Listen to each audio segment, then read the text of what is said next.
Hyderabad మాసప్ tank పాలిసెట్లో జరిగిన అవకతవకల నిరసనగా ABVP ఆధ్వర్యంలో ఎస్బీటెట్ మాసప్ ట్యాంక్ కార్యాలయం ముందు ధర్నా నిర్వహించారు. పాలిసెట్లో విద్యార్థుల డేటా తారుమారు విషయంలో అధికారుల తీరు ఏబీవీపీ తీవ్రంగా ఖండించింది. రాష్ట్రంలో దాదాపు 22,000 మంది విద్యార్థులు రాసిన పాలిసెట్లో జరిగిన అవకతవకల వల్ల ఉన్నతాధికారులకు మెమోరాండం అందజేశారు పృథ్వీ తేజ.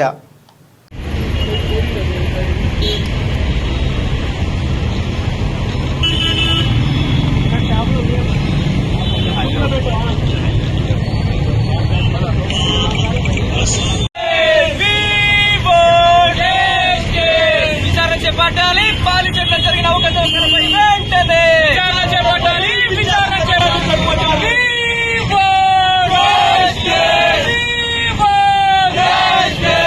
సిగ్గు అధికారులు నిర్లక్ష్యం వహించడము,